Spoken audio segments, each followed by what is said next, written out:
Tesla's used car prices are in free fall, but Elon Musk is not chiefly to blame, according to YouTube star. They're talking about Doug DeMuro. He put out a video, Doug, talking about his speculation around Tesla car prices. We, on our last episode, put out a little chart analysis of Apple's new car prices, right? Mm-hmm. And you might assume, listen, if you're ever going to if you're going to drop the prices of the new version of your vehicle, it might also impact the used market. Yeah.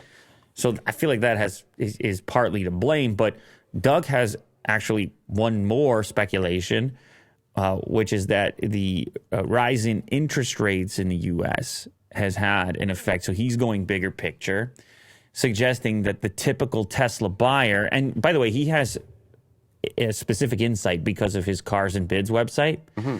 He's constantly tracking sales from month to month for different models of vehicles. And so the drop and the decline that he's suggesting here is relative to like 1 month ago. So it's all really recent. Mm-hmm. And in conjunction with Tesla dropping the prices on their new vehicles. So there's probably a series of factors in here, but he decides to focus on a Model 3 performance from 1 month to the next, showcasing how within a month you have almost a $10,000 decrease in the price of the vehicle, even though the red one, which is the more recent listing, actually has fewer kilometers on it. Mm-hmm. Right? What is that one? And it's a later year. So that's 36. What is it? I can't see because the playhead is there, but 26,900 not kilometer miles. So just under 27,000 miles, and the newer one only 3,700 miles. So a huge difference in actual usage on the used vehicle, and yet a significantly lower price. And actually, this auction didn't sell because I think the reserve price was higher than the highest bid at $48,000. Are people feeling the pinch? Are people feeling the pain? And can we use Teslas as a means for evaluating that?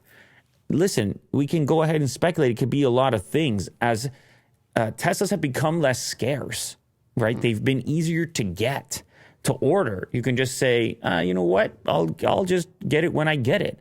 As opposed to, there was a time where they felt so scarce that you were lucky to have one. And whatever shortages existed influenced the used market as well in terms of volume. So you had fewer to choose from. If you're pumping out more cars, then presumably more of them are also going to pop up in the used market. But anyway, Doug has his analysis, which has to do with the typical type of Tesla buyer, his speculation, possibly an individual that might even work in the mortgage business, might even work in real estate. And obviously high interest rates are not going to help them out very much. So pretty cool little speculation over there. I know the Tesla investor types, guys like Mo, like to keep up on stuff like that. Oh, yeah. Know what they should do. Double down. Is there value, or is it time to run for the hills? Mm-hmm.